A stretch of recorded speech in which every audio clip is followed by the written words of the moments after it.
Hello नमस्कार दोस्तों, देखिए आपके अपने स्मार्ट स्टडी चैनल में स्वागत है। तो आज मैं जो केमिस्ट्री का मतलब रसायन विज्ञान का पार्ट नंबर 2 अम्ल क्षार और लवण लेके आए हैं। ठीक है, तो बिना देरी के हम इसकी शुरुआत करते हैं। ठीक है, तो देखिए हम पढ़ेंगे अम्ल और क्षार मतलब एसिड एंड बेस। ठीक है, तो पहले अम्ल स्वाद में खट्टे होते हैं जबकि क्षार है जो स्वाद में कड़वे होते हैं। अम्ल नीले लिटमस को लाल कर देते हैं जबकि क्षार लाल लिटमस को नीला कर देता है। अम्लों का पीएच 0 से 6.9 तक होता है जबकि क्षारों का पीएच 7.1 से 14 तक होता है। ठीक है, और 7 है जो उदासीन होता है मतलब न्यूट्रल होता है। चौथा है ओरिनिस के अनुसार अम्ल वो होते हैं जो जलीय विलयन में H+ आयन देते हैं। ठीक है, जबकि क्षार वो होते हैं जो H+ जलीय विलयन में OH- मतलब हाइड्रोक्साइड आयन देते हैं। इसमें देखिए HCl हाइड्रोक्लोरिक अम्ल तो जलीय विलयन के साथ H+ और प्लस क्लोरीन गैस बार क्लोरीन इनवर्स। ठीक है, H2SO4 जलीय विलयन के साथ 2H प्लस SO4 इनवर्स 2। ठीक है, HNO3 जलीय विलयन के साथ H+ ion plus NO inverse 3। H2CO3 जलीय विलयन H+ plus HCO inverse 3। CH3COOH मतलब जलीय विलयन के साथ CH3COOH minus plus H+ ion. Bronsted Lorenz के अनुसार अम्ल वे होते हैं जो प्रोटॉन H+ आयन देते हैं। अम्ल विद्युत के सुचालक होते हैं। और देखिए क्षार देखिए NaOH में जलीय विलयन Na प्लस OH-। KOH जलीय विलयन के साथ K प्लस OH-। MgOH जलीय विलयन के साथ Mg प्लस OH-। NH4OH जलीय विलयन NH plus OH inverse.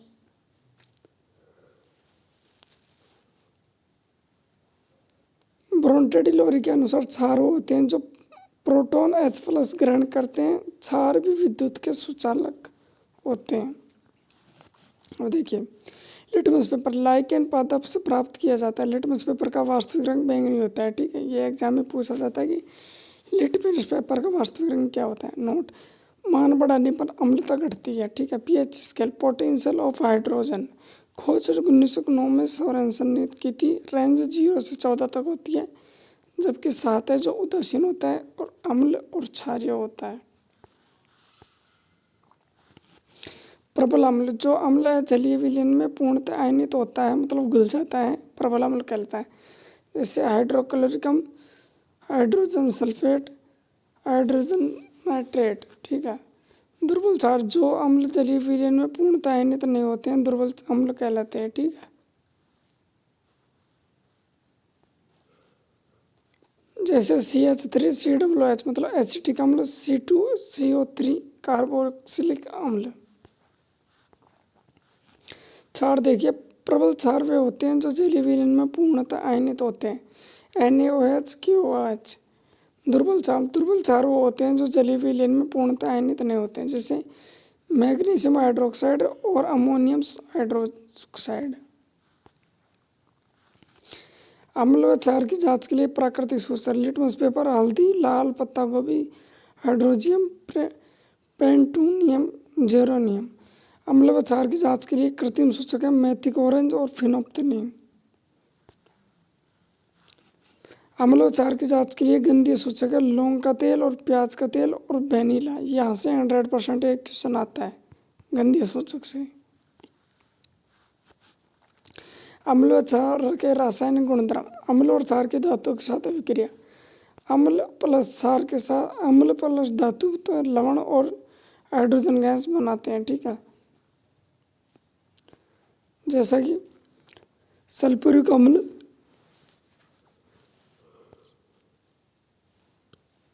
Plus zinc धातु तो जिंक सल्फेट और हाइड्रोजन गैस बाहर निकलती है। तो यह है सोडियम हाइड्रोक्साइड प्लस जिंक तो सोडियम जिंकेट और हाइड्रोजन गैस बाहर निकलेगी। ठीक है, अब धातु कार्बोनेट व धातु बाइकार्बोनेट के अम्ल के साथ क्रिया। तो धातु कार्बोनेट प्लस अम्ल तो लवण प्लस कार्बन डाइऑक्साइड प्लस जल निकलेगा, ठीक है। जैसे सोडियम कार्बोनेट प्लस अम्ल प्लस लवण और एक कार्बन डाइऑक्साइड और जल का निर्माण होगा, ठीक है। धातु बाइकार्बोनेट से अम्ल प्लस लवण प्लस कार्बन डाइऑक्साइड बाहर निकलेगी और जल बनेगा, ठीक है। तो इसमें देखिए जब हम जलती हुई मोमबत्ती को कार्बन डाइऑक्साइड गैस के पास लेकर जाते हैं तो मोमबत्ती बुझ जाती है, ठीक है। ये इसका प्रयोग द्वारा 10th की क्लास में पढ़ाया गया। अम्ल व क्षार की अभिक्रिया।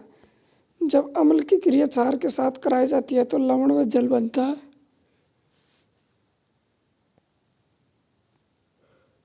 इस क्रिया को उदासीकरण अभिक्रिया कहते हैं। अम्ल प्लस क्षार बराबर लवण और जल बनते हैं, ठीक है।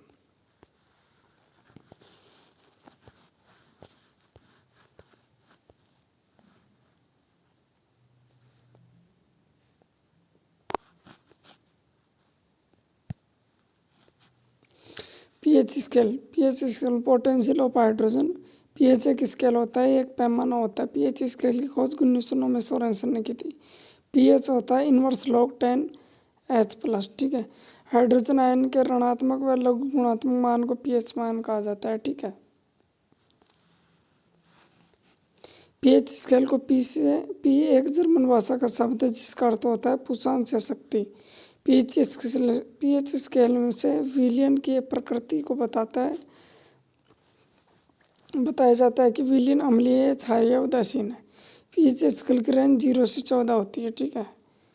देखिए पीएच 0 से 3.5 प्रबल अम्ल और 3.6 से 6.9 तक दुर्बल अम्लीय होता है।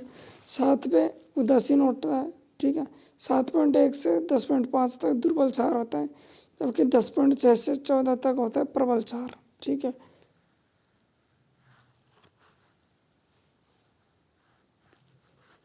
जीरो से हाथ की ओर जाने पर H+ आयन घटते हैं, इसलिए अम्लता घटती है, ठीक है।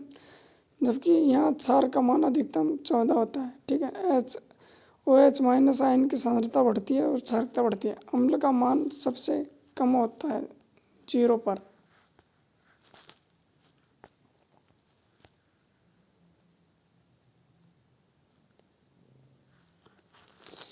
अब देखिए 1 मोल हाइड्रोकल अम्ल का pH मान 0 होता है। HCl तनु का होता है 1 होता है।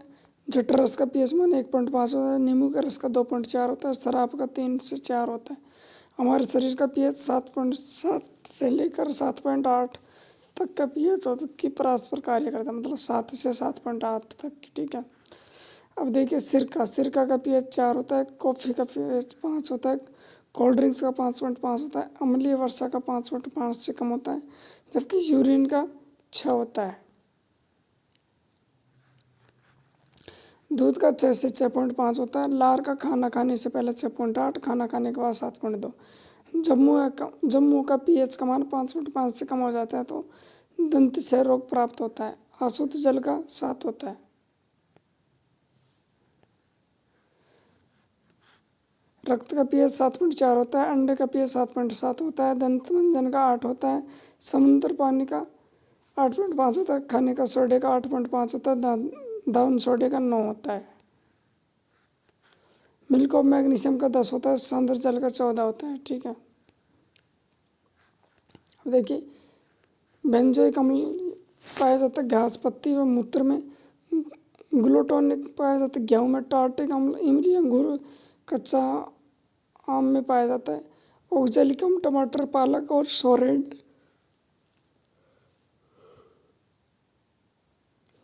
सोलेंट्री में पाया जाता है। साइट्रिक अम्ल संतरा और नींबू में पाया जाता है। फार्मिक अम्ल, मेंथोइक अम्ल लाल चींटी के डंक में। एसिटिक अम्ल सिरका अचारों के खराब होने से बचाने के लिए। मैलिक अम्ल चाय में। लैक्टिक अम्ल दूध और दही में। एस्कॉर्बिक अम्ल आंवले में। नेटल का डंक पौधा मेंथोइक अम्ल पाया जाता है। अम्ल एसिड शब्द की उत्पत्ति लैटिन शब्द एडिशन से हुई है। इसका तात्पर्य होता है खट्टा, ठीक है। तो देखिए साधारण नमक NaCl, कास्टिक सोडा NaOH, दाउन soda Na2CO3 × 10H2O, baking soda NaHCl CO3 विरंजक चूर्ण CaCO, जिप्सम का CaCO4 × 2H2O, plaster of Paris का CaSO4 ½ H2O। सोडियम साधारण नमक से बनने वाले रसायन कौन कौन से? सोडियम हाइड्रोक्साइड, विरंजक चूर्ण, बेकिंग सोडा, धोने का सोडा, प्लास्टर ऑफ पेरिस। तो यहाँ से देखिए सोडियम हाइड्रोक्साइड, सोडियम क्लोराइड के जलीय विलयन लवण में विद्युत धारा प्रवाहित की जाती है तो ये वियोजित होकर सोडियम हाइड्रोक्साइड उत्पन्न करता है। इस प्रक्रिया को कलोडसार प्रक्रिया कहते हैं। यहाँ से आता है क्वेश्चन कलोडसार प्रक्रिया से, ठीक है। मतलब एनोड पर प्लस और क्लोरीन गैस, जबकि कैथोड पर माइनस और हाइड्रोजन गैस, ठीक है। कैथोड के पास NaOH विलयन बनता है, ठीक है। क्लोरीन जल की स्वच्छता, स्विमिंग पूल, PVC, रोगाणुओं, CFC, कीटनाशक, H2 ईंधन, मार्गरिंग खाद के लिए अमोनिया, NaOH धातुओं से ग्रीस हटाने के लिए तथा अपमार्जक कागज बनाने के लिए, कृत्रिम फाइबर और साबुन के लिए। विरंजक चूर्ण शुष्क बुझा हुआ चूना पर क्लोरीन की क्रिया से विरंजक चूर्ण का निर्माण होता है। बुझा हुआ चूना प्लस क्लोरीन गैस तो विरंजक चूर्ण और कैल्शियम ऑक्सोक्लोराइड बनता है, ठीक है। इसका उपयोग देखिए पीने वाले जल में को जीवाणु से मुक्त करने के लिए, वस्त्र उद्योगों में सूती व लिनेन के विरंजक के लिए, रसायन उद्योगों में इस एक उपचायक के रूप में। बेकिंग सोडा या मीठा सोडा, रासायनिक नाम सोडियम हाइड्रोकार्बोनेट, ठीक है। यह एक दुर्बल अंशक क्षारक है। खाना पकाते समय इसे गर्म करने पर निम्न अभिक्रिया होती है। कौन कौन सी? सोडियम हाइड्रोकार्बोनेट को गर्म करने पर सोडियम कार्बोनेट प्लस जल प्लस कार्बन डाइऑक्साइड आग बुझाने के लिए काम आती है, ठीक है। तो देखिए उपयोग, बेकिंग पाउडर बनाने में बेकिंग सोडा और टार्टरिक अम्ल का उपयोग किया जाता है। ये एंटासिड का एक संगठित होता है। इसका उपयोग सोडा अम्ल अग्निशामकों में भी किया जाता है। धोने का सोडा, सोडियम कार्बोनेट के पुनः क्रिस्टलीकरण से धोने का सोडा प्राप्त करते होता है। यह भी एक क्षारीय है। जैसे सोडियम कार्बोनेट से धोने का सोडा मतलब क्रिस्टल जल के अणुओं के द्वारा कपड़े की सफाई। उपयोग, इसका उपयोग कांच, साबुन एवं उद्योगों में किया जाता है। इसका उपयोग बोरोक्स जैसे सोडियम यौगिक के उत्पादन में होता है। घरों में साफ सफाई करने में, जल की स्थायी कठोरता को घटाने के लिए इसका उपयोग किया जाता है पानी में, ठीक है। कैल्शियम और मैग्नीशियम के क्लोराइड व सल्फेट के कारण लवण के इस सूत्र इकाई में जल के निश्चित अणुओं की संख्या को क्रिस्टलीय जल का अणु कहते हैं, ठीक है। अब कॉपर सल्फेट, ठीक है। कॉपर सल्फेट होता है। कॉपर सल्फेट एक सूत्र इकाई है, जल के 5 अणुओं से उपस्थित होता है। Plaster of Paris CaSO4.2H2O, gypsum को 273 केल्विन पर गर्म करने पर यह जल के अणुओं को त्याग कर कैल्शियम सल्फेट अर्ध हाइड्रेट या हेमीहाइड्रेट बनाता है। इसे प्लास्टर ऑफ पेरिस कहा जाता है, ठीक है। अब देखिए प्लास्टर ऑफ पेरिस, ये एक सफेद चूर्ण है जो जल मिलाने पर यह पुनः जिप्सम बनकर कठोर पदार्थ बन जाता है। उपयोग, डॉक्टर टूटी हुई हड्डियों को सही जगह पर स्थिर रखने के लिए इसका प्रयोग करते हैं। खिलौने बनाने वाले, सजावटों का सामान, ठीक है, बनाने के लिए।